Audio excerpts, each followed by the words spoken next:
Okay, we have a lot of information for you here.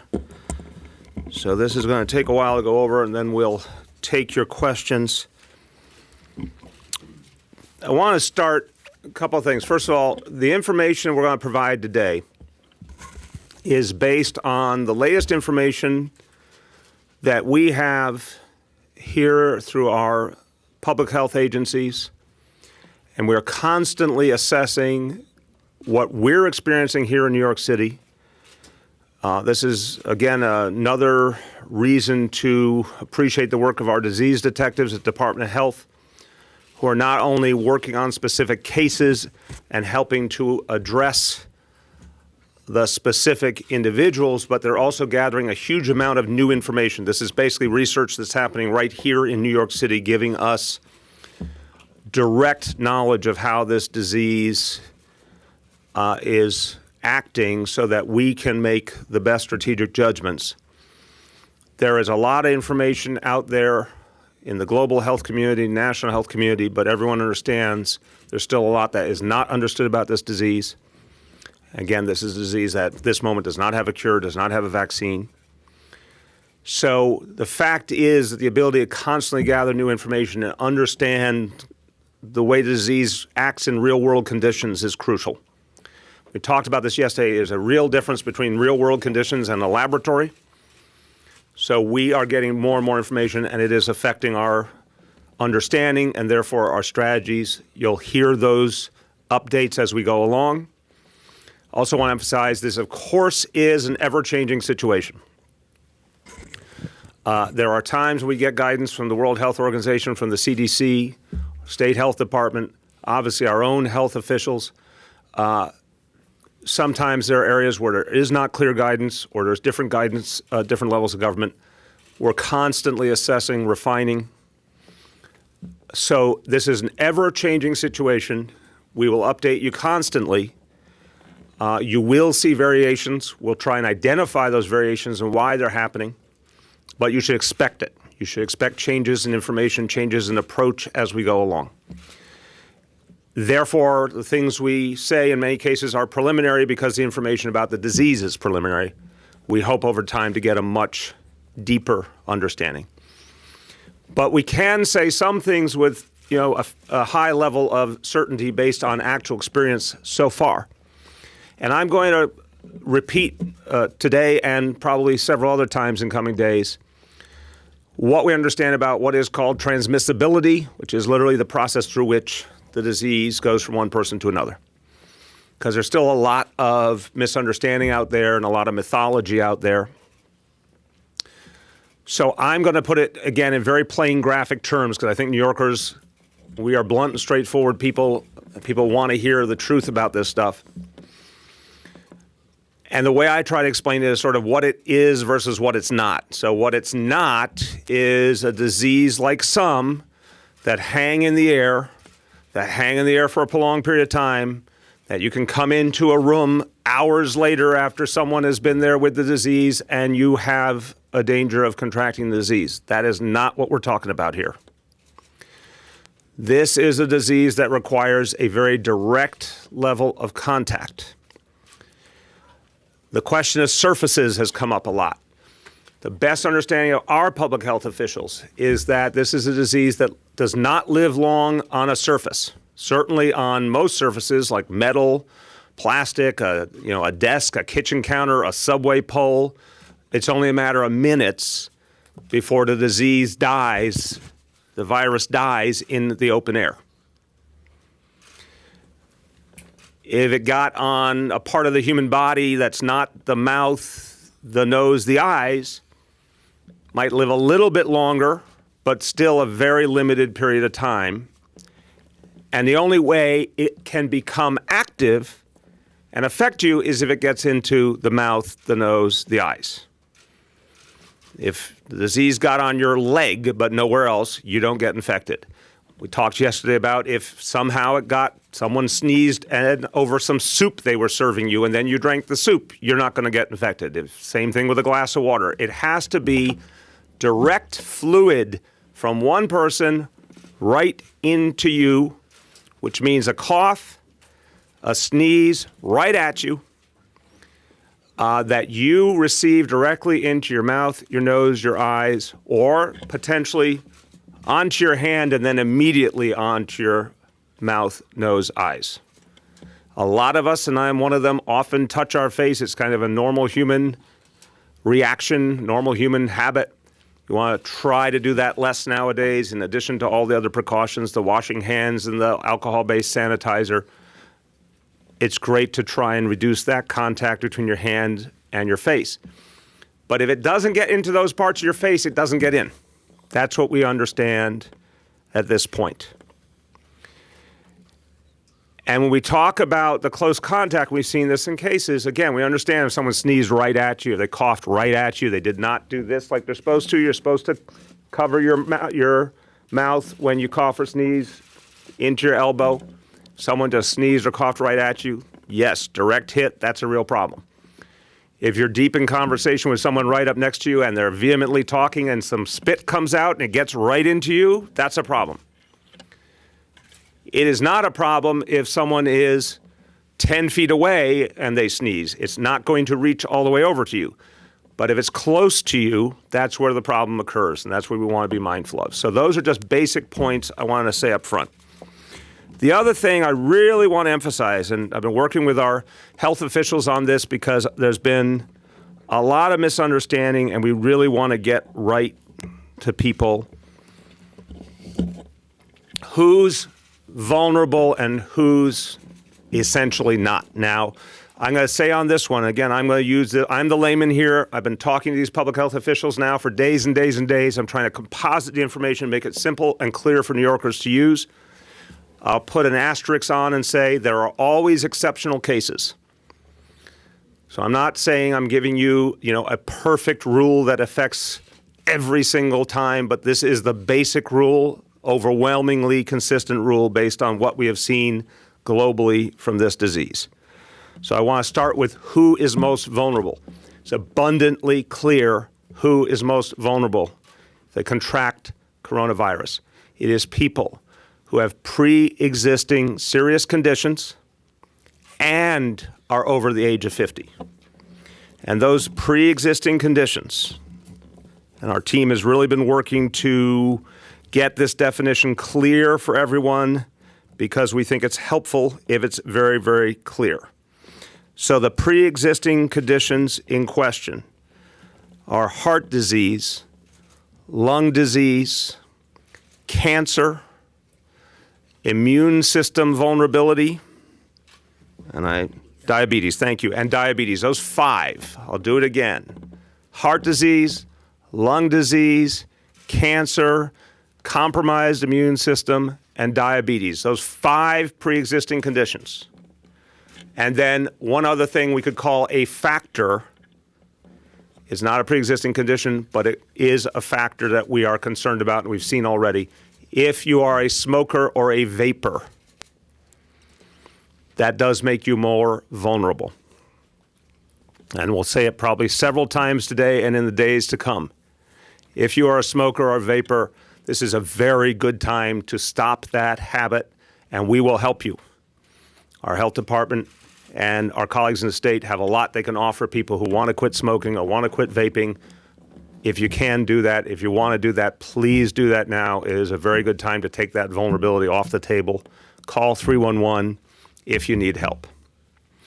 So for folks who have one of those 5 pre-existing conditions, or God forbid more than one, even more, for folks who have that reality that they're a smoker or vapors, they're in particular danger. And if they're over 50, that is the category where we're seeing the biggest problems by far. That's where the real danger is. Those are the folks, God forbid anyone passes away, but overwhelmingly the folks in greatest danger, the folks we have the greatest concern about whether they will still be alive at the end of this is the folks who are in that category. Okay. The next category to think about is folks who have those pre-existing conditions but are under 50 years old. So the pre-existing condition is a deep concern at any age, but a much deeper concern if you're over 50 years old. The next category is a healthy person over 50. Now, a healthy person over 50 in most cases is going to do fine, but there is somewhat more vulnerability if you're over 50. And then the last category, thank God, is the biggest category of New Yorkers. Under 50 years old does not have one of those 5 pre-existing conditions or smoking and vaping. That's the single biggest category of people. And for those people, by and large, if you contract coronavirus, you're under 50, you don't have those pre-existing conditions, you will generally experience it the same way you do a common cold or flu, and it'll be unpleasant, but you'll be okay in the end. We see very consistently with children, again, this is not a perfect rule, but it has been a consistent reality. Children who do not have pre-existing conditions, their general experience, again, will be that of something like a common cold or flu. So I want to reassure parents on that point, but I also want to say to parents who do have children with those pre-existing conditions that we want you to be very vigilant. Make sure that you do not come in contact with folks who have symptoms. And obviously, if any child who does have those symptoms develop, we want to be very careful to get them care right away. But I want to be clear about where there is some good news, and the good news is for the vast majority of New Yorkers, they are in the less vulnerable categories. Okay. Let's go over numbers. But first, one other thing, there's going to be constant flow of information in lots of different forms for folks who want to get connected to information. You can text the word COVID, C-O-V-I-D, COVID, to 692-692, and you will get regular updates from the city. Let's go over numbers. As of yesterday, we had 12 positive cases since the beginning of this crisis. There is one new one, and I'm going to say up front, we are gathering information on this new case. We need a little more time to get all the facts 100% clear, so we'll have an update on the new case later on today. I can only tell you in New York City, in the Bronx, but I want to get all the facts straight before we give you more.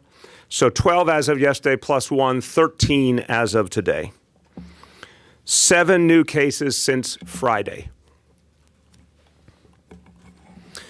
Negative tests, we are now at 146 tests that have come back negative, and that is 60 new tests since yesterday. So we'll keep giving you those updates as long as we can. Now the numbers, I'll just finish it and say we also have 76 tests outstanding that we're waiting for results on that we'll know by the end of the day. I'll go over specific cases in a little bit. Our goal is to keep giving you the numbers and the case breakdowns as long as we can. There well could be a point where the number of cases gets so large that becomes impractical to be able to give you that level of detail. We'll keep giving you updates as much as possible. I think it's fair to say, right now for a crisis that's been going on 6 weeks or more in this city, we're at 13 positive cases. I think we could well be at 100 cases or hundreds of cases over the next 2 or 3 weeks. We have to be prepared for that reality. So today I'm going to give guidance and updates. But as we end up in a situation where there are more and more cases, again, we'll be able to give updates, but maybe not as fine-tuned in real time. It's also important to say that our public health apparatus is already planning on the assumption that we will be at hundreds of cases soon and is ready for that reality, and we'll talk about that as well.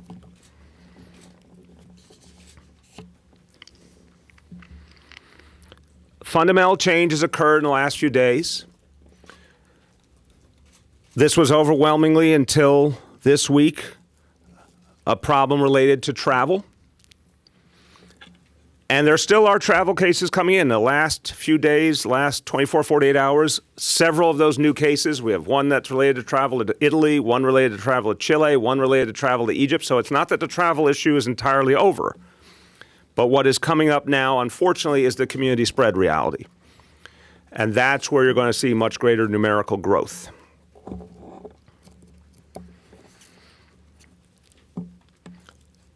There are things that we can do to address community spread. So I think the way to think about this is phase one was travel essentially, and there were very specific strategies we could use to address something that was being brought in by travel.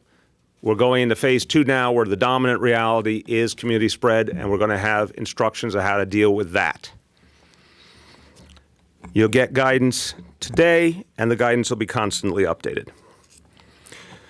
But finishing on travel, because it is still pertinent, we had canceled school trips to 5 affected countries.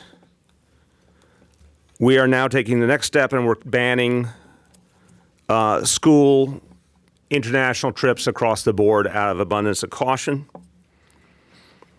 Also, for our city workforce, there will be no non-essential international travel at this point.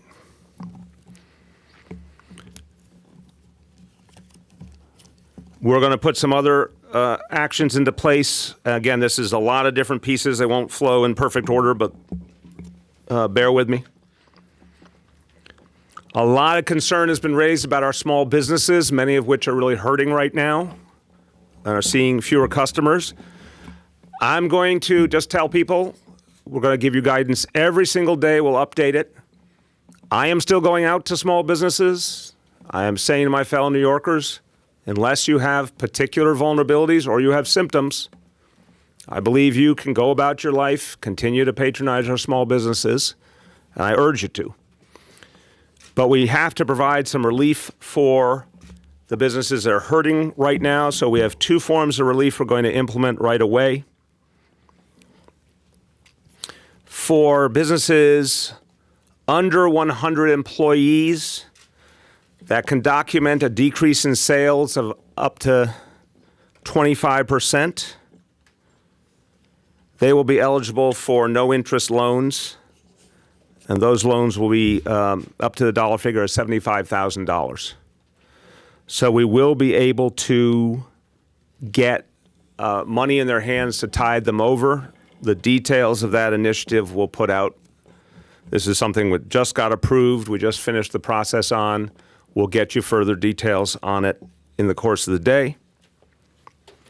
For our smallest small businesses, under 5 employees, a lot of mom and pop stores, neighborhood-based stores, under 5 employees, we will offer grants of up to $6,000 to help them retain employees. That's a literal direct cash grant to very small stores at a point where they may have to lay someone off. We'll get some money in their hands as a grant to help them keep people employed. And any business under 5 employees that's suffering an immediate crisis because of what's going on can call 311 and they will get help getting that assistance. In the schools, again, emphasizing children in general at low risk, but children with those pre-existing conditions we are very vigilant about, want parents to be vigilant as well. We're going to add 85 nurses in the course of the week to ensure that every school building will have a nurse on call, on duty during the school day, remembering that some buildings have 1 school in them and some buildings have multiple schools in them. Every building will have a nurse, and that will be implemented in the course of the week.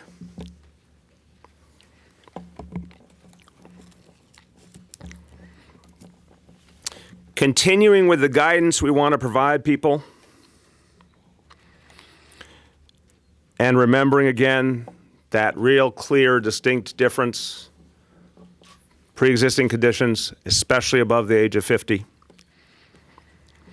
So the issue here is to think in terms of symptoms, and the particular concern would be if someone had fever plus either cough or shortness of breath. So we're going to keep providing more pinpoint information. If you have fever plus cough or shortness of breath, we are particularly concerned, and then much more concerned if that's accompanied by those pre-existing conditions. And again, our health commissioner will go into more detail. Crucial point, if you're not in a high-risk category, again, that biggest the biggest category of people, low risk, biggest low-risk category, under 50, no pre-existing conditions, particularly for folks in that category. If you've got symptoms, first thing to do is to alert your healthcare professional. If your symptoms are moderate, you can stay home. If they improve, that says everything. If they don't improve, we want to get you in, we want to get you tested.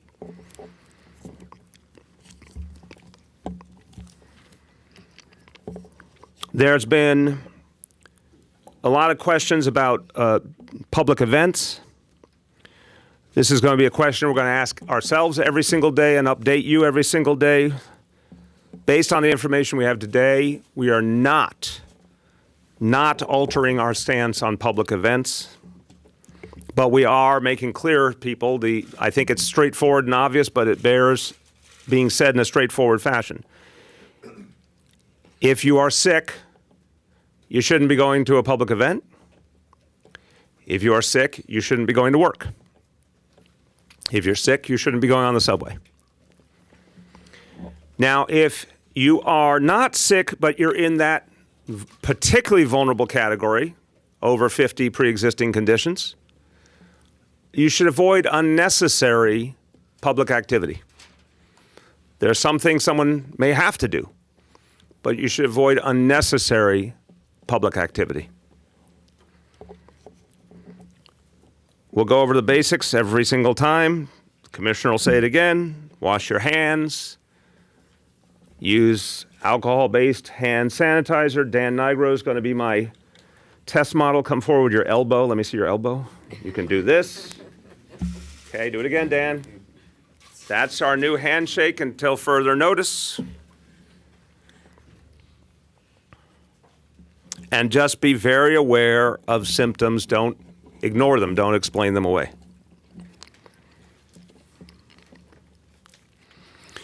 We have a couple of things we want people to make adjustments on. And for some people and some employers, this will be something they can do readily. For others, more challenging.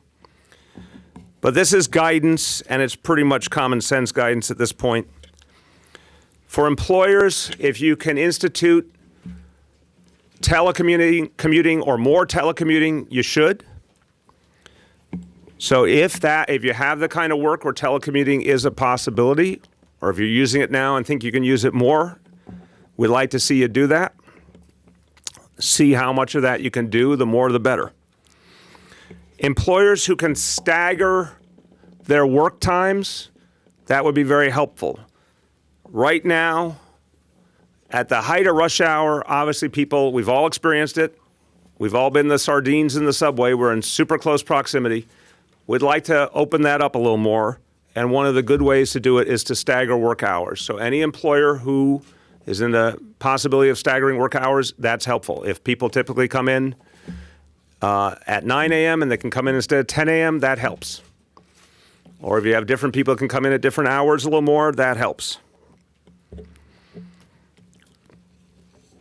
And then everybody, of course, following the basic rule, if you're sick, stay home. If you become sick at work, get out of the workplace. If it's mild, go home. If it's more serious, get to health care. Remember, we have a paid sick leave law in this city that grants people 5 days annually. And as you'll hear from Dr. Barbeau, typically the symptoms we're talking about here manifest and give us a clear sense of direction within 2 or 3 days. So the paid sick leave is there to give people the opportunity to be home in just these kinds of situations. If you are traveling by subway and the train that comes up is all packed and you can possibly wait for the next train in the hopes it might be less packed, please do. Very common sense measure, something a lot of us do anyway. If you have the option of walking to work or taking a bike to work, please do. Buses can be very crowded, probably pound for pound a little less crowded than a lot of subways. If a bus is a less crowded option and you can use that, please do. In terms of the guidance to healthcare providers, obviously we're making very clear that we are now in this next phase, this phase 2, which is where community spread will be where the vast majority of cases are coming from, not travel. Specific guidance is being given to providers to max extent possible to have a healthcare professional meeting patients as they enter healthcare facilities, or just outside, I should say, the healthcare facility. The commissioner will clarify, to make sure that if they need a mask put on them, that happens, or they need to be handled in a particular fashion, that happens.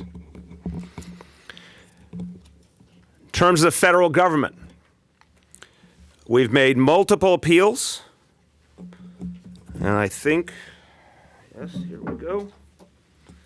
This is the letter we've sent to the FDA. This is one of many communications we've sent to the federal government asking for help on testing. This relates to the issue of automated testing that would allow us to do not only hundreds, but potentially thousands of tests in a single day and get same-day results. Can't do it without FDA approval. We've asked for days now. We are awaiting that approval. We need that approval. It's one of the best things the federal government could do to help us. Everyone knows this has been a really persistent problem. The federal government has been slow and elusive on all questions of testing, but this is one where they could finally get it right. That FDA approval would make all the difference in the world for us. Also, we're putting out, and this kind of summarizes a lot of what I've said, we're putting out this simple flyer. You'll see it a lot. The basic rules that I've outlined here, we're going to be doing an advertising campaign to get the word out on this as well. Okay. I'm going to go through some numbers and some cases. The number of folks in mandatory isolation has gone up to 19. They get a daily call to check on them. They get unannounced visits in person twice a week. If they violate the standards of the quarantine, they will be fined, and they will find a police officer at their door on a regular basis, and that will either be NYPD or the Health Department Police. Again, I'm saying that out of abundance of caution. I think overwhelmingly we are seeing people are honoring quarantine. They have, like everybody else, heard weeks and weeks of warnings about coronavirus. We don't find a lot of people taking quarantine lightly so far, thank God. The voluntary isolation number has gone down substantially, and that is related to the fact that we are getting fewer and fewer travel cases and people have gone through the full 14 days. But of course, that number will continue to change. You'll see fewer and fewer travel cases. You will start to see more community spread related cases. But as of today, in voluntary isolation, 2,176. They are now getting a regular communication pattern. In the beginning, they're provided information, including a robocall and a text on how to approach the quarantine and what to do if they develop symptoms. They get repeated texts and constant requests to know if their condition has changed, what to do if it does. If they need immediate assistance, we're going to be continuing to deepen that communication. We'll have more to say on that. A couple of updates on some other issues that come up. On schools, in addition to our traditional public schools, we have made clear to charter schools, religious schools, private schools, that if they need any additional cleaning supplies. They will be delivered tomorrow, and we have requests. And we have requests from 132 Catholic schools, 59 Jewish schools, and 1 charter organization, which means multiple schools. And those deliveries will be made tomorrow. In our traditional public schools, the mandate is abundantly clear and obvious. Every bathroom has to have soap and towels in abundance. Sinks have to be working. And school personnel will be held responsible for that being kept consistent. Officials of the DOE will be spot checking schools on a regular basis. We had one case that was particularly notable of price gouging. A hardware store known as Sheeman and Grant in Midtown. They have been fined. What they did was unacceptable. We're using them as an example. The inspectors have been on site. The case has been referred to the Attorney General as well. Any price gouging, we want it reported immediately to 311 so we can act on it. Just saying to all store owners, absolutely unacceptable. Come on. This is a crisis. Help your fellow New Yorker. This is not a time to try and profit. And we'll be giving plenty of messages to people in different elements of the business community about how to be responsible at this moment. As I said, we have 7 new cases since Friday, one of which you will get the update on later, which is the Bronx case. The information we're providing you is what we have, and it always keeps evolving, so it's preliminary, but we'll give you updates as we get more. The family on the Upper West Side, the father had tested positive, age 51. This is a family that has a nexus to that cluster in Westchester County. Of the family members, the mom of the family and 1 daughter, the mom's 47, the daughter's 11, tested positive. None of them have pre-existing conditions to the best of our knowledge, the dad or the mom or the daughter. All have been symptomatic. All are doing well now. Isolated at home. 2 other daughters, ages 8 and 10, have tested negative.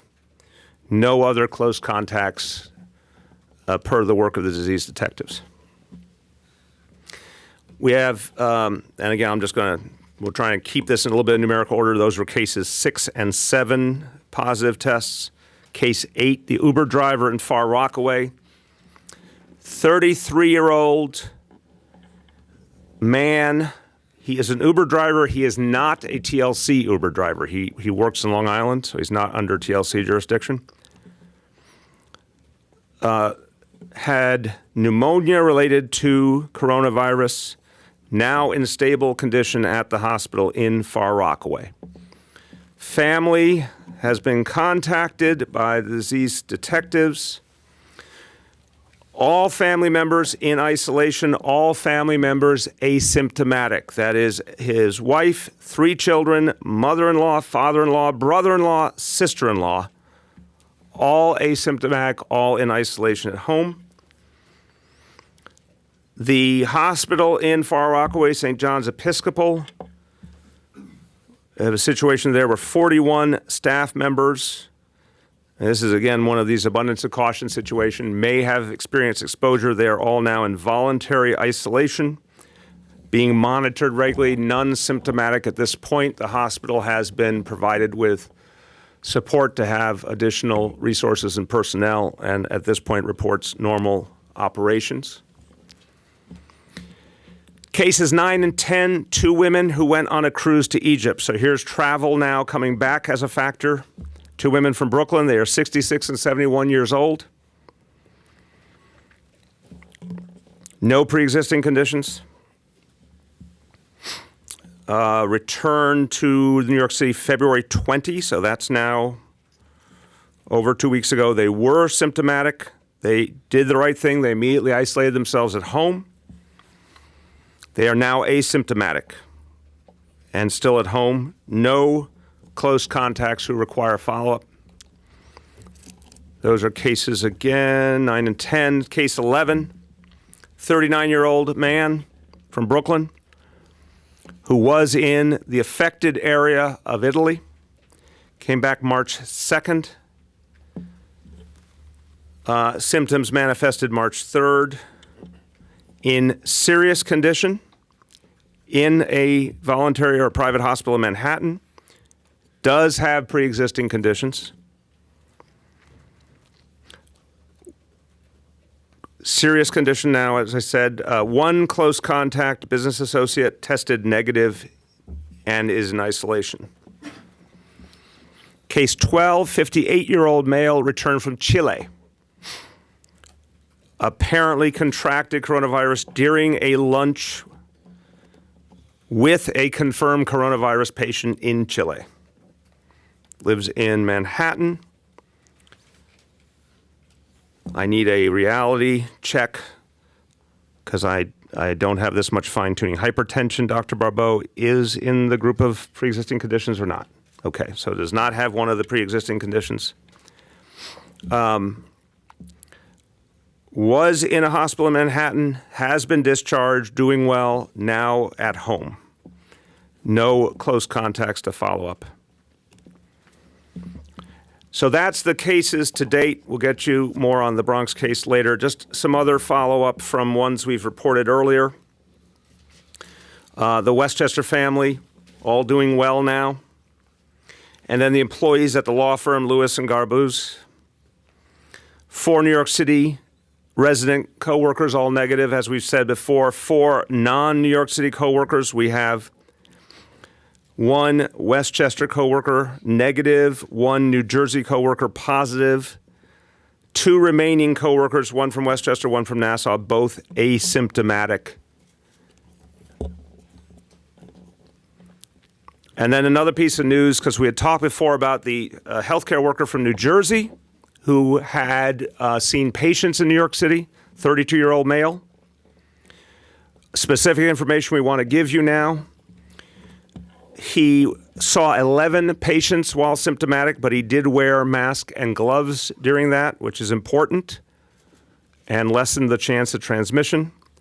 11 patients, all 11 are asymptomatic now. It's been a week. That's a good sign. And they have all been carefully monitored and will continue to be. We are working with the state health department on this right now, and we believe we have a low-risk situation. But it is important to confirm that this occurred at a nursing home, specifically in Brooklyn at 2266 Cropsey Avenue, the King David Center for Nursing and Rehabilitation. The healthcare worker from New Jersey also attended a small medical conference at the Westin Hotel in Midtown. Based on the follow-up of our disease detectives, the attendees are all asymptomatic. Also, his family is asymptomatic. A couple more points, and then I'll turn to my colleagues. We reported a man in his 40s who was a smoker and vapor. He was hospitalized. He has been discharged. Now at home, mild symptoms. Has a partner. The partner is under mandatory isolation, is asymptomatic, is the only contact of interest to our disease detectives. The last of the previous cases, this is the one we're most worried about right now. This is the woman in her 80s. It's not going to come as a surprise to anyone. We're really concerned for her. She is hospitalized and continues to be in very serious condition. So we are hoping and praying for her. There was a report in the media about an employee of The Gap. Best of our understanding, that report was erroneous, came up Friday. We have followed up with the company. The individual, to best of our understanding, not from New York City and does not have coronavirus. So any company that has concerns and wants to connect with the city to report information or has rumors that are not accurate and wants to help us dispel them, please reach out. And there's a specific place to go online. The words public-private@oem.nyc.gov, public-private@oem.nyc.gov, and Deanne, let's make sure they call to 311. That gets routed as well. Finally, I'm going to say a few words in Spanish, and I want you to hear from three of my colleagues. Esperamos más transmisión entre comunidad de coronavirus. Estamos implementando medidas nuevas y más amplias para contener el contagio. Repetimos, si tienen algún síntoma, vaya al médico de una vez. With that, let me turn next to our health commissioner. I want to thank her and her extraordinary team at Department of Health. They've been working very, very hard these last days. Want her to give you an update. Dr. Barbeau. And I want her to be taller. Okay, there we go. Let's do it again. Look at that smile. Okay, there, that's much better. There you go. You could be the spokesperson for elbow bumping. That and alcohol-based sanitizers are going to be my... Good afternoon. First of all, let me start off by acknowledging that there may be many New Yorkers who are feeling frightened or sad because of all of this information that's coming at them. Every day we hear about new cases worldwide.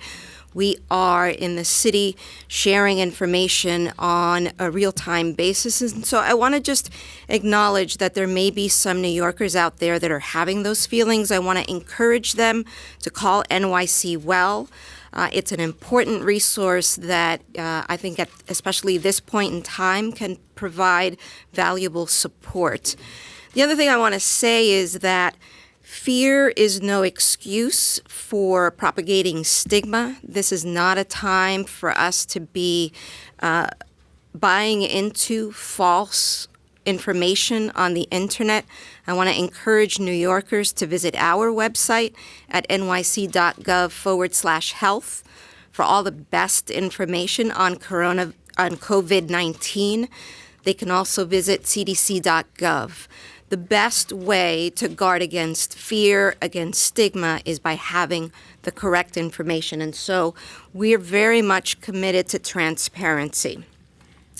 The other thing I want to just emphasize that I think the mayor touched on is that this is a situation that is evolving on an everyday basis. We've been learning almost every day something new about how this virus behaves. And I anticipate that over the coming weeks, we will continue to learn more information about this virus. And so that's why it's so important to have the information, but also to know that this is, for the foreseeable future, at least for the next couple of months, something that the health department will need the support of everyday New Yorkers in order to really turn the tide.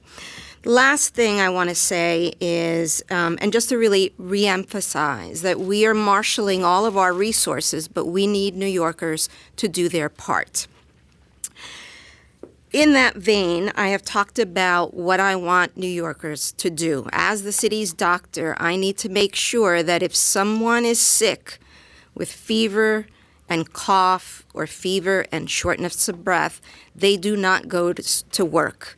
Beyond that, I want to make sure that New Yorkers are also paying that same advice to their children. If your child is sick with fever and a cough, fever and shortness of breath, do not send them to school. That's baseline advice, but especially important here during the COVID-19 season. There are things that we can do and that we are doing, and then there are new things that we want folks to do. So, for example, we want people to continue washing their hands often, covering their mouths and their nose when they cough. And if they don't feel well, call the doctor. And I'll say more about that in a moment. But there are other things that over the course of the last few days, we have been changing advice on. And the first thing you'll notice is we said, Don't shake hands anymore, but do the elbow bump. And that's a way in which we can minimize the risk of transmission. The other thing I will say is that none of these measures that we are recommending are effective in isolation. We need to do all of them at the same time.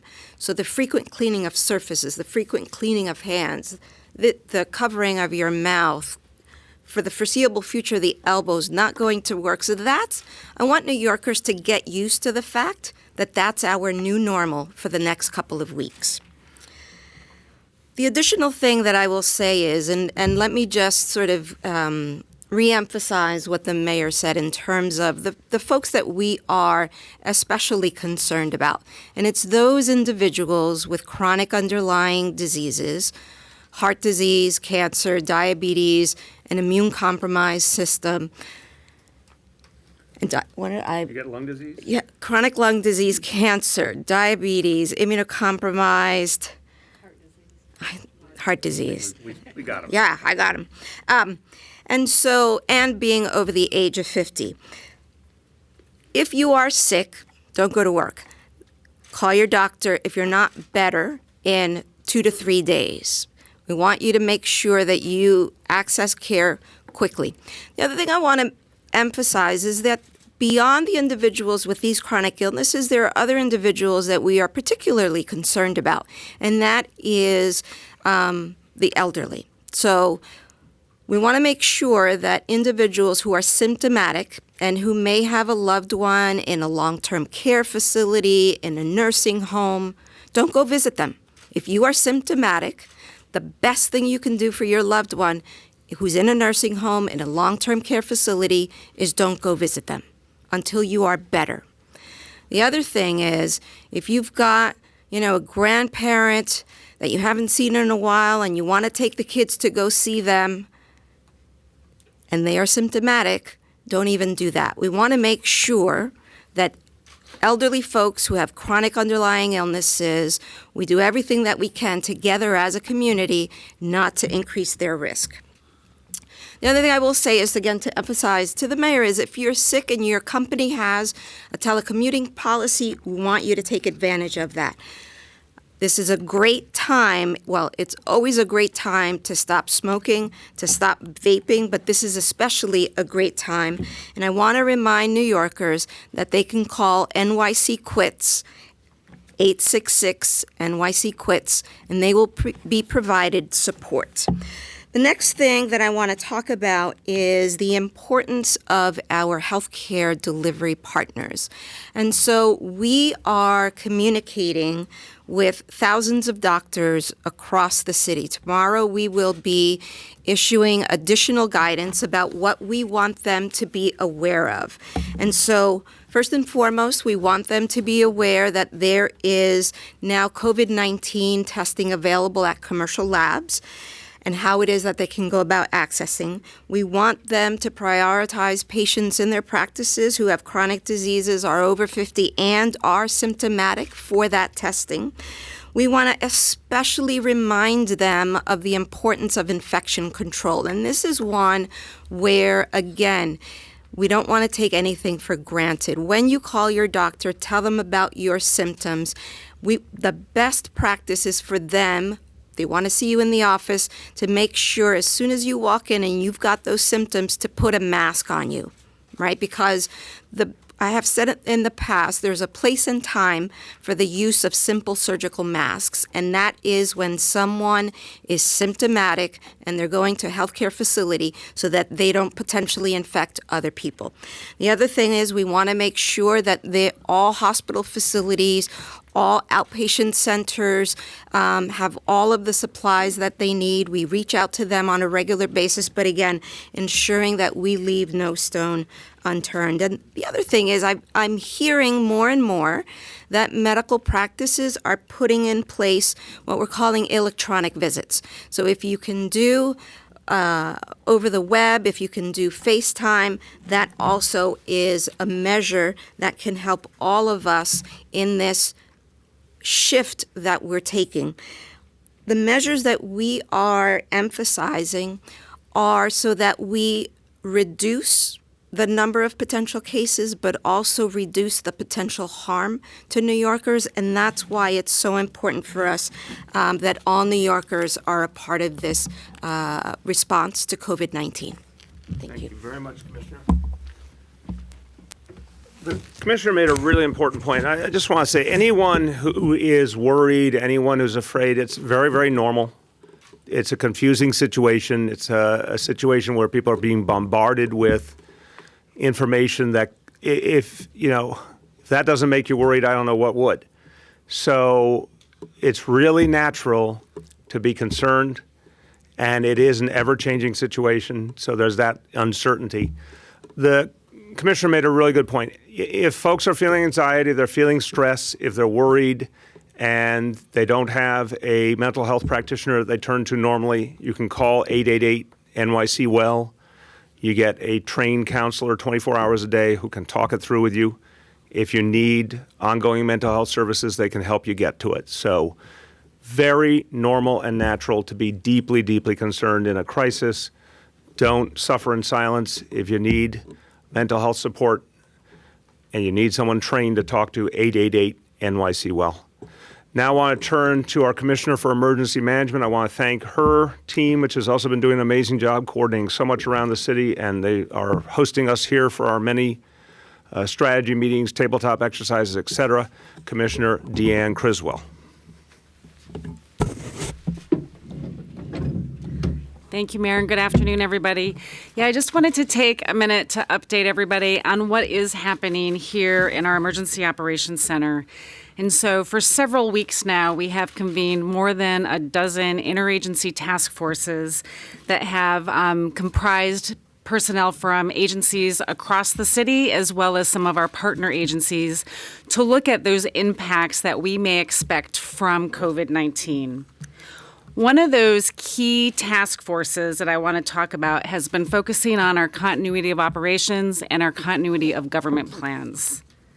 So New York City's agencies provide key services to millions of New Yorkers every day, and we want to make sure that that work can continue uninterrupted and that all city agencies have their plans updated and in place.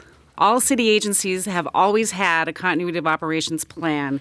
And so what we have been doing over the last several weeks is really fine-tuning those plans so they specifically address the impacts that we may expect from COVID-19. For example, city agencies are now putting processes in place that can support essential functions through telework, scheduling adjustments, including staggering work shifts, as well as the possibility of cross-training if we see a reduction in personnel.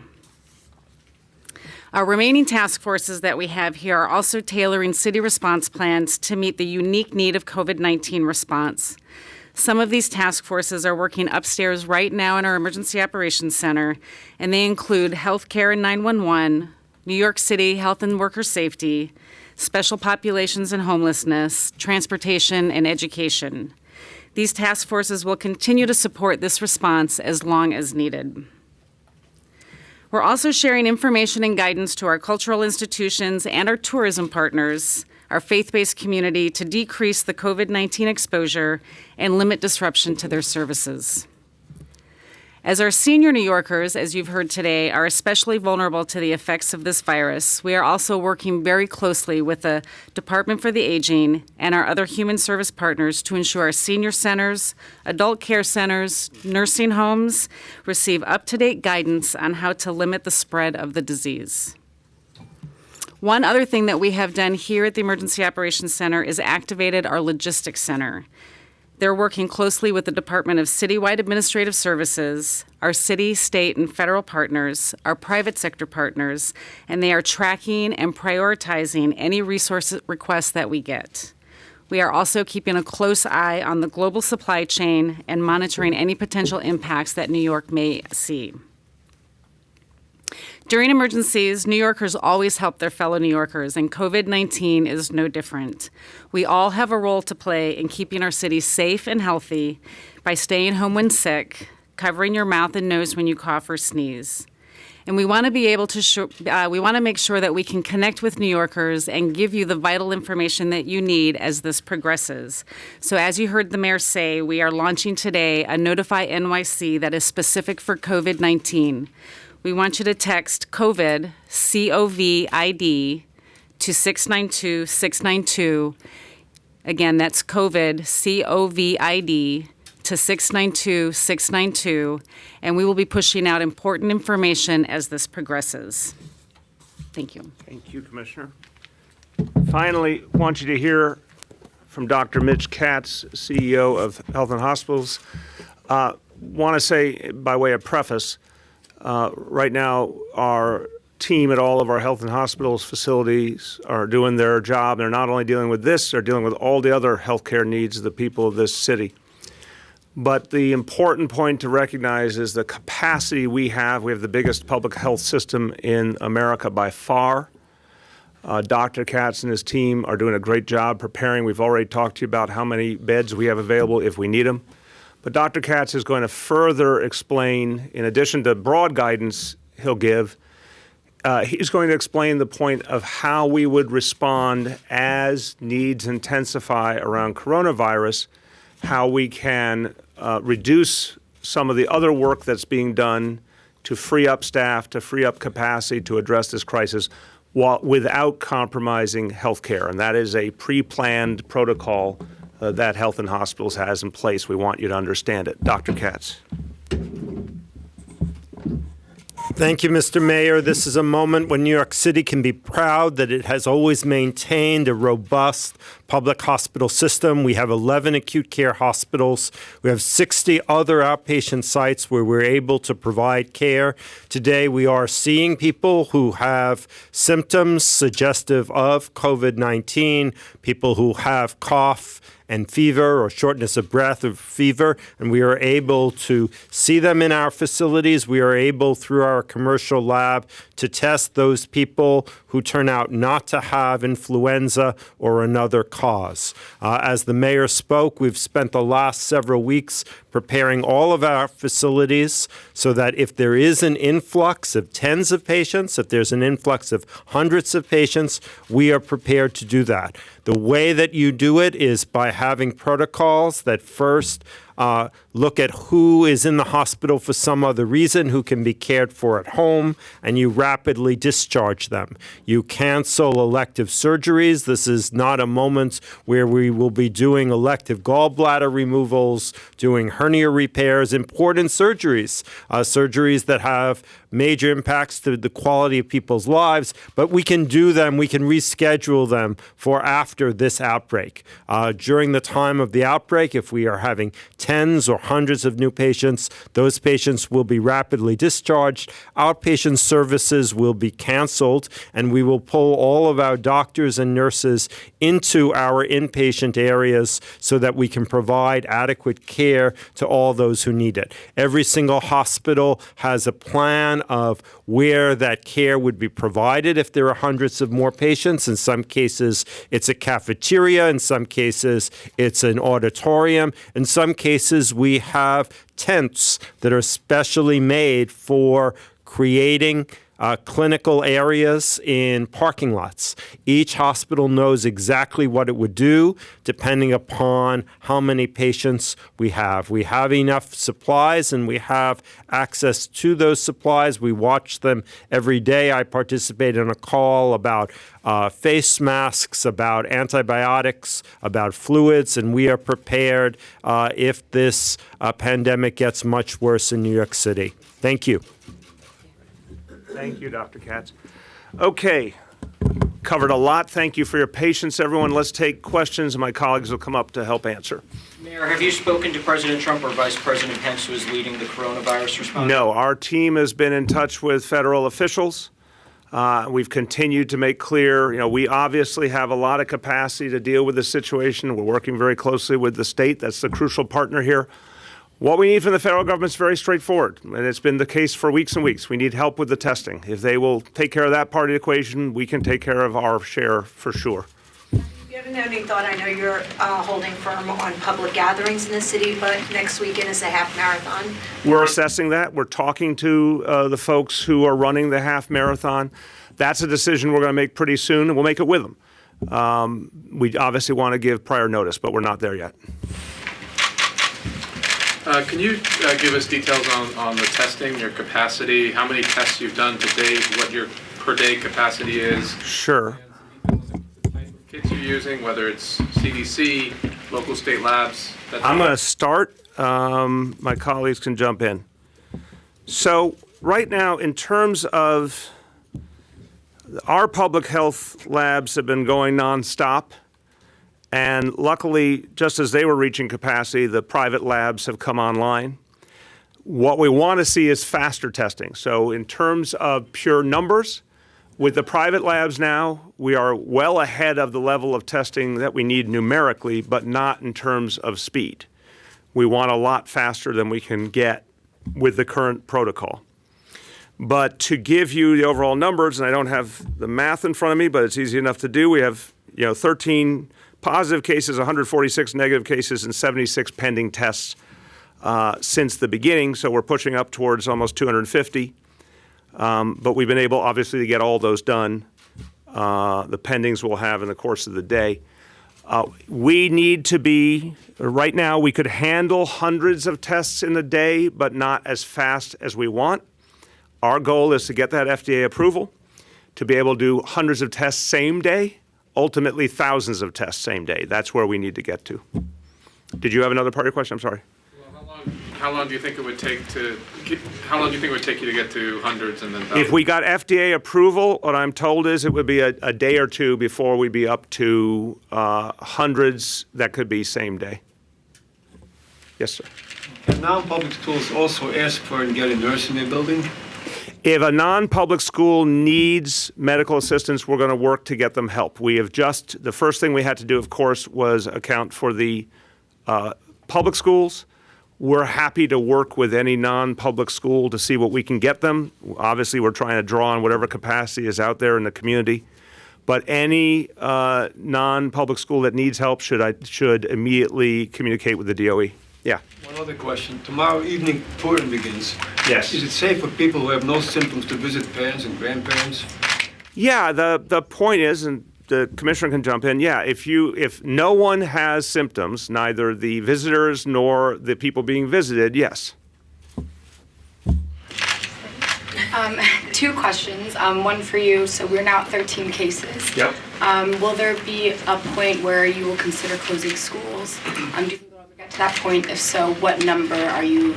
So, look, the important point here, I'm going to keep emphasizing, literally each day we're getting new information, and we're dealing with a disease that's not fully understood. So it's a very unusual situation. We're going to every day ask ourselves the whole set of questions about what we should do. But I will say definitively, everything we've seen so far, this is a disease that for a healthy child presents minimal risk. We do have a concern about children who have one of those 5 pre-existing conditions. We want to take special care with them. So the schools is not the place we'd be looking first in terms of trying to address this problem. Obviously, I'm saying this as a parent as well. I think parents want to see the schools keep going so long as it's safe, want to see their kids getting educated, and we do have a tremendous interest in avoiding the disruption of the city unless there's a very specific reason to act otherwise. Would there be a specific number of cases where you'd say, okay, maybe we should? It's not as simple as that. It's very much about the combination of what we're seeing in terms of the numbers and what we're seeing in terms of the constant flow of information about the disease. The point Dr. Barbeau has made over the last few days, her disease detectives are literally gaining new information in real world conditions. A lot of what we're getting out there from the guidance is based on other places. And I assure you the dynamics in a China, an Italy, a South Korea are different than here. But also a lot of it is theoretical, it's academic research, et cetera. This is the real world, frontline, New York City, no place like it on earth. And our public health officials are getting real world information about how things are playing out here. We're talking about it every single day and making adjustments. So there's no simple algorithm. When we get to the point where we think anything needs to be adjusted, we will. Now, what I've found is New Yorkers are really doing a fine job of listening to guidance. So we're telling people now, if you're sick, don't go to work, don't go to school. Make adjustments you can. If you can telecommute, do it. If you can do different staggered work hours and take the subway at a different hour, do it. If you don't need to take the subway, you don't have to, that's great. I guarantee you a lot of people are going to make those adjustments. And that's going to put us in a stronger position. The two ladies in Brooklyn that were in Egypt on the cruise ship. Yep. Were they on the cruise ship that is currently under quarantine in Egypt, or a different cruise ship? I don't know if we know that. Do we know that, anyone? We'll have to confirm. We'll confirm that back. The Uber driver who is hospitalized in Far Rockaway, can you tell us where he drove on Long Island and whether any of his passengers are being screened for symptoms? All I understand is Long Island registered and did all his driving on Long Island. We can see if we have more than that. So this is important to understand about car services, taxis, Ubers, etc. So basically, again, remembering that you need that kind of direct hit for transmission. Obviously, anyone who's a driver has every reason to be concerned and vigilant, but you would need, that cough or sneeze to get right into you. We don't have an indication of any customer being affected, but we're certainly going to be looking at that. But we are giving guidance to TLC drivers, not only about continually keeping their vehicles clean and sanitized, but also this is really simple, really important. This is what our doctors said immediately when they started talking about drivers. Open your windows. The circulation of air, I know that's not always possible. Whenever possible, if you're a professional driver, keep your windows open. The circulation of air literally disrupts the possibility that projection of a cough or sneeze might get to the driver. It's a simple, important step that they can take. Let me come over to this side. Yes. Yep. There were reports that there was an Asian man in Brooklyn who was stabbed in a suspected coronavirus hate crime, and I was wondering if you could provide any more information on that and if it is being investigated. I need to get more on that. I don't have, we've heard obviously some very unacceptable instances of discrimination and hate speech, all of which is inappropriate, a lot of which is illegal, and we're going to follow up on. But I don't have that specific connection you're talking to. Let us confirm that. You mentioned that we could see hundreds more cases in the next few weeks. Is there a tipping point where the capacity for, say, disease detectives or something to that effect, is there a tipping point where the number of cases just overwhelms city resources, and if so, when do you anticipate that might happen? So I would say there's a couple of different pieces. In terms of the work of disease detectives, we're going to use them in different ways depending on what we're dealing with. I mean, they're health professionals that right now they're doing the thing we need the most because we are able to trace and we have a finite number of cases. As you see, so far the contacts have been limited in each case, and the precision has been intense and the follow-up has been quick, and that's a great thing. We want to keep doing that. If we get to a point where we need to shift all health professionals towards direct service of folks who have contracted the disease, we'll make that shift. That's a day-to-day decision. That's something that would be, as you see, a major uptick. But in terms of the overall capacity of the system, as we talked about days ago, we have 1,200 beds that we can activate readily. We can go farther than that if we take additional measures. We have the biggest public health capacity in America. We have a lot of voluntary hospitals, nonprofit organizations helping us. We got a lot of capacity. And what Mitch said has not really been introduced into the equation. I want to emphasize it. There's so much that happens in a hospital every day that if it had to wait, could wait. I mean, I was just in a hospital getting arthroscopic surgery a few weeks ago.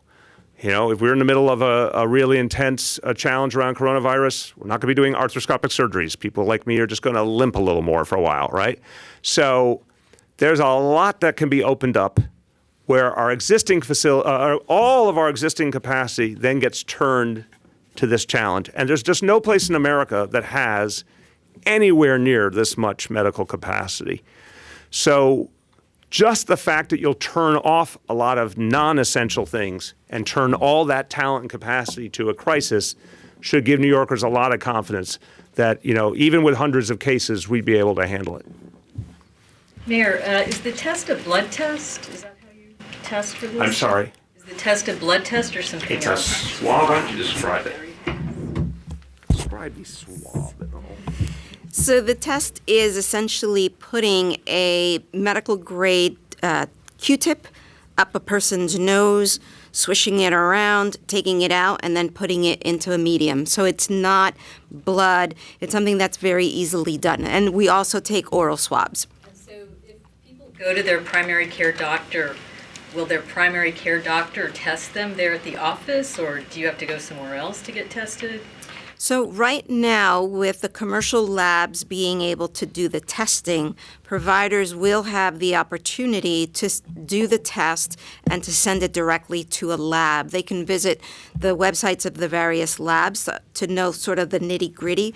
The important thing here, though, is that we still want providers to go through the history, ensure that there are the symptoms of fever and cough or fever and shortness of breath. We're not encouraging asymptomatic New Yorkers to go to their doctors and ask for the test. And could you also, I'm sorry, just let me help you with this in terms of like news you can use. Talk about BioFire as the first step too. So BioFire, as we've been saying all along, is a very simple test that's also done through the nose and nasal swab that can help rule out the 26 most common viruses that can account for someone's cold-like symptoms. So there's a whole range of them.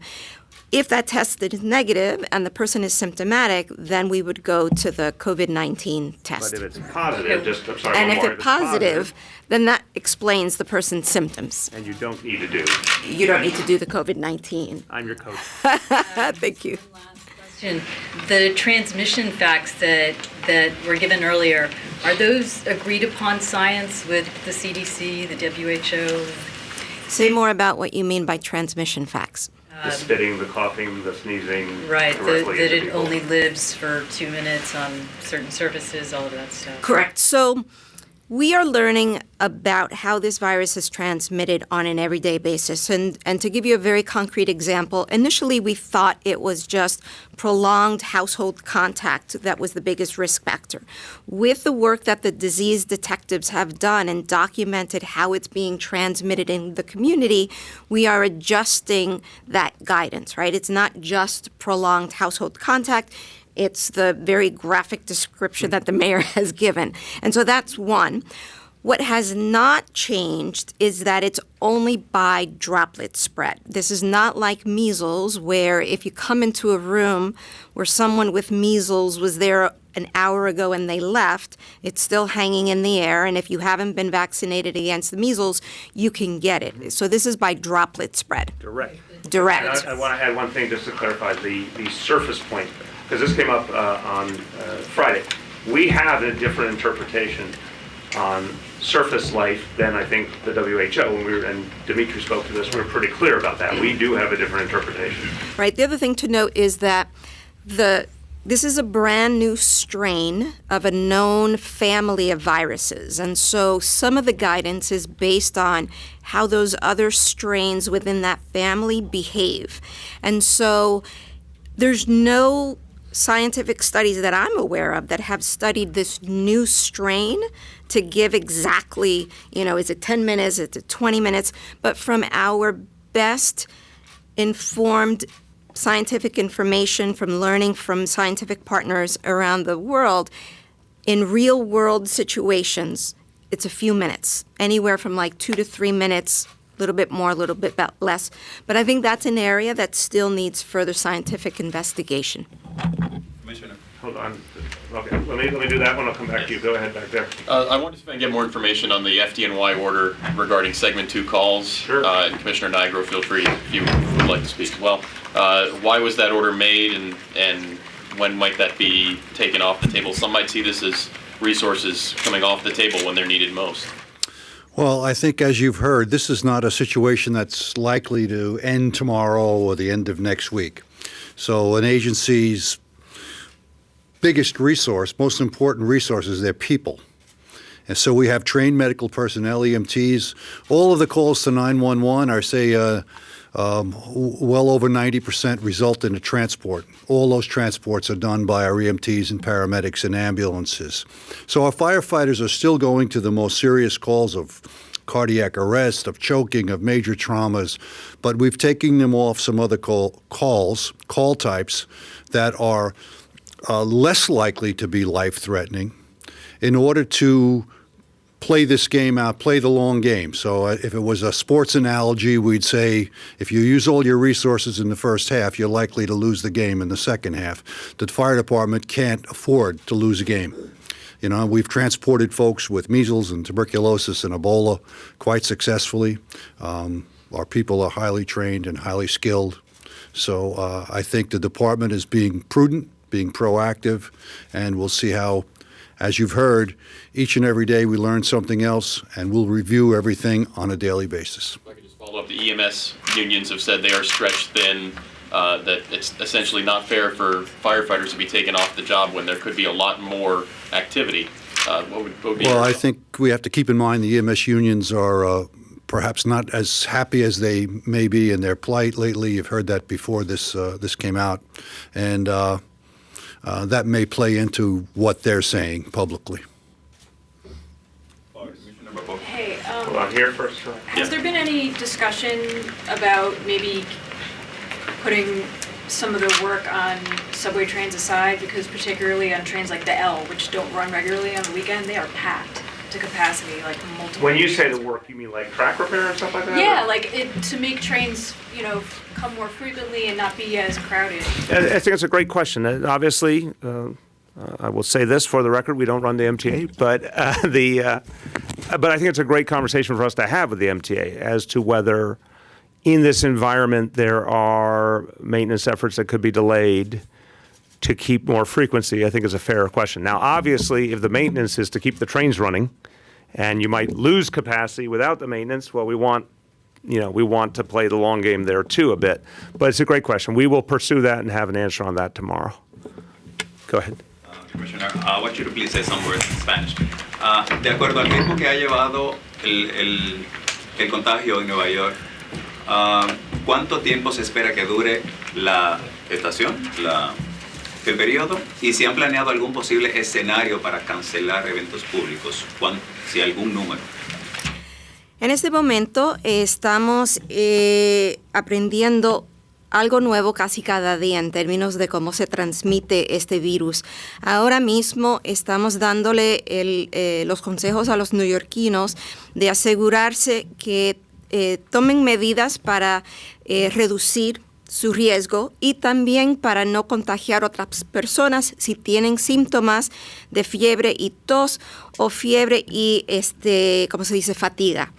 No queremos que vayan al trabajo por lo menos por 2 o 3 días hasta que no tengan síntomas o sin llamar al médico primero para hacerse la prueba de coronavirus 19.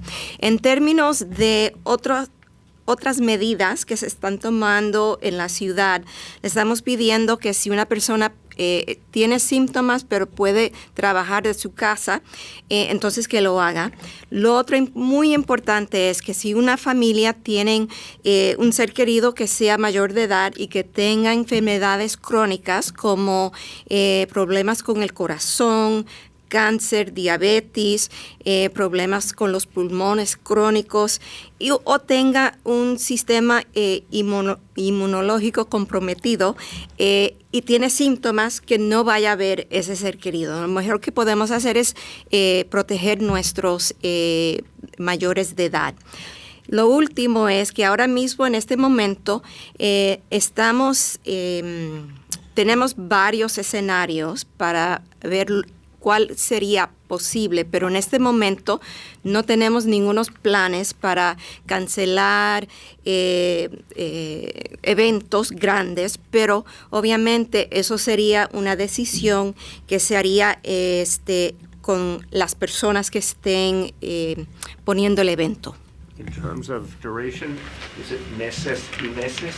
En términos de lo que estamos esperando, ahora mismo lo que se espera es que sea definitivamente varias semanas y como dice el alcalde, estamos esperando que esto sea nuestra nueva realidad por varios meses.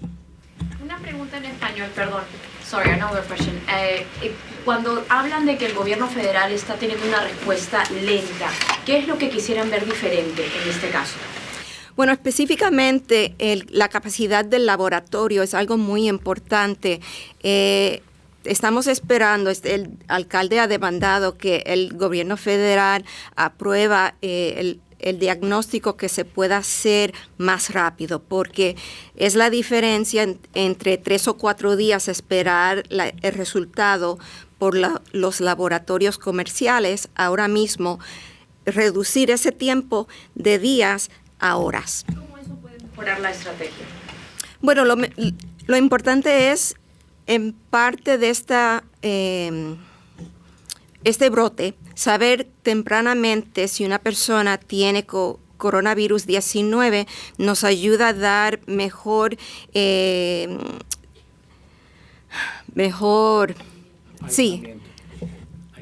aislamiento, gracias, a los que están afectados y a sus familias.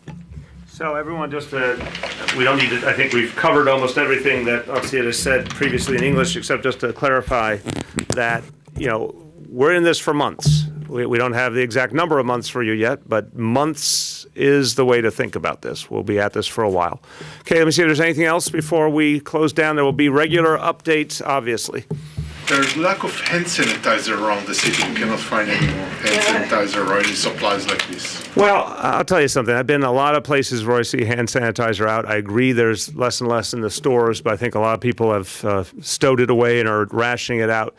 We certainly want to make sure that working with the private sector, working with the federal government, that we continue to see that supply. So that's something we'll be following up on. Working with the state, working with the federal government. It's still being produced out there, and we're one of the places that needs it more than most. So we want to work to see the supply come in. And this is the point about the federal government again. I learned this a long time ago. No one should have the assumption in mind that the federal government actually comes to the ground and helps in a crisis, except for the most dire emergencies when the military is mobilized. Basically, the federal government provides financing and provides logistical support. So we've been asking, and then legal approvals, things like that. We've been asking for approval on the testing incessantly. It's really troubling that hasn't come. But the other thing we've talked about is the supply of masks, and now I think hand sanitizer is another great example. This is where the federal government needs to step up.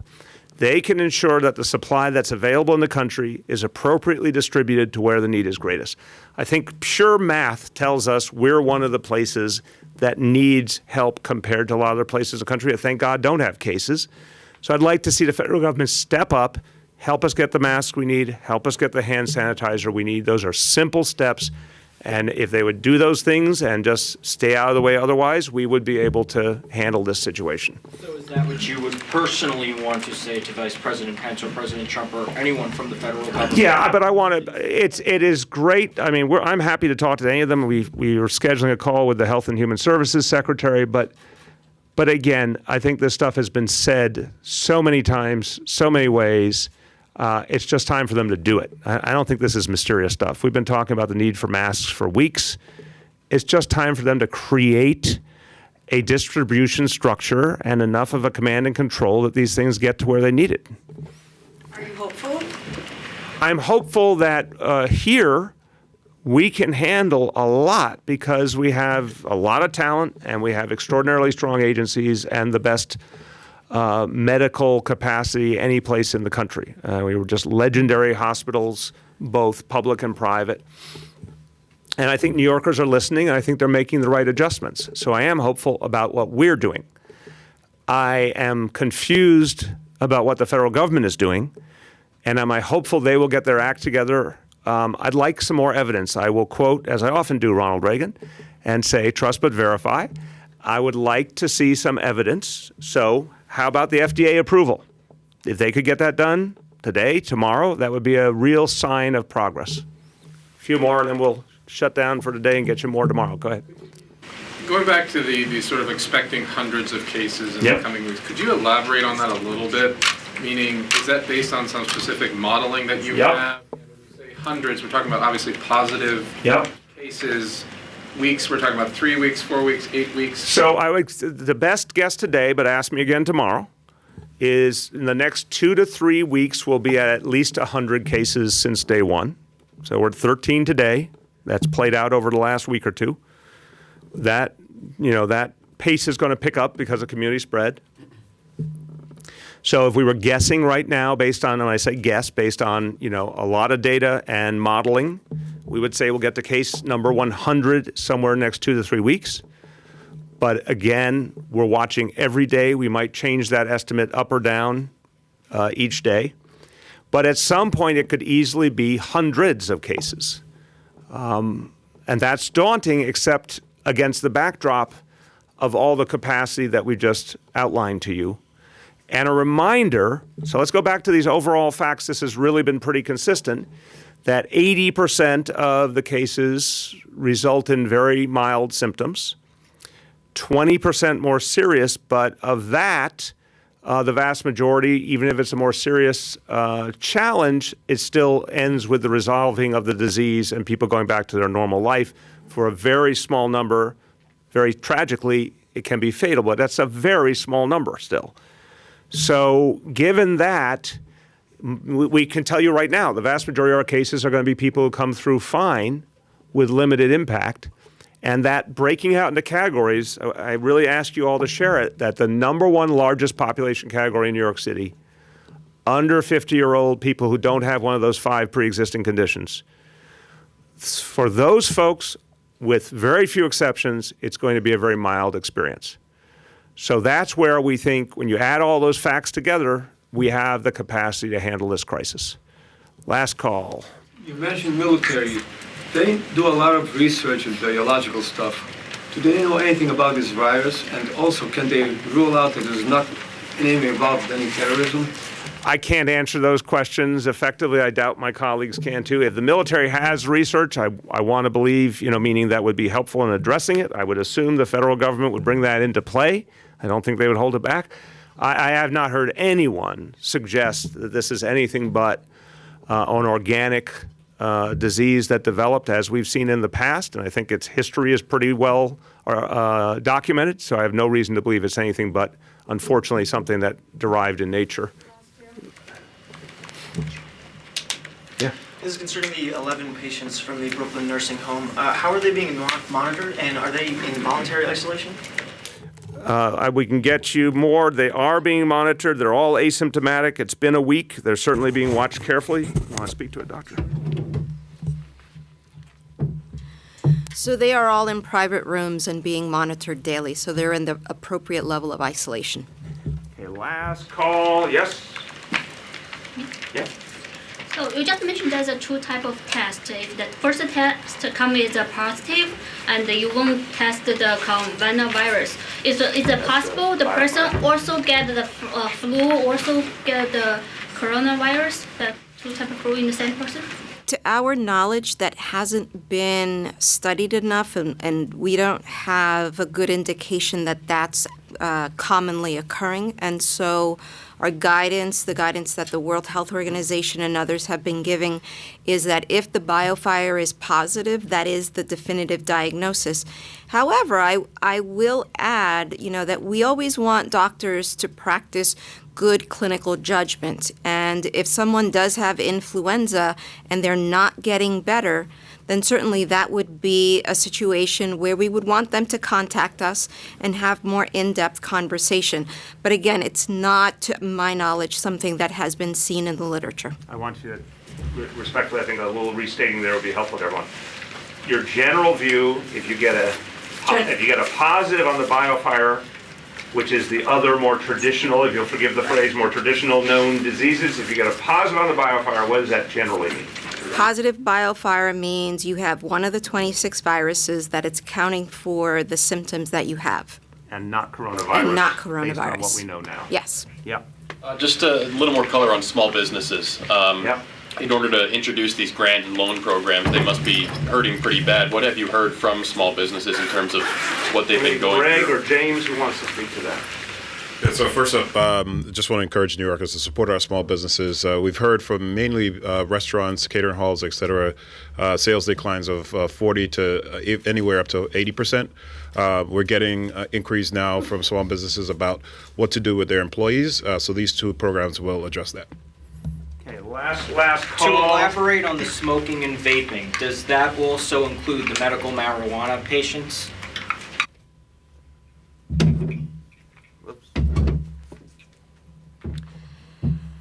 It's always, let me start. Smoking and vaping are our major concerns. If someone is taking medical marijuana by vaping, I think we would want to look more into that. But if they're taking it through other measures, then I don't think that that would be a situation. So you don't think that that would be a factor? Vaping and smoking combustible cigarettes are the major factors. Yes. The 80-year-old woman, she's the one in the most serious condition. Yes. Is there anything you can tell us about her? Was that transmitted through travel or through the community? Remember on that one? Remember that one offhand? We can get that. We'll get that. Yeah, we don't have the profile in front of us. We'll get that to you quickly. But that's the patient we're most concerned about right now. Okay, everybody, we will get you more updates tomorrow. Thank you very much.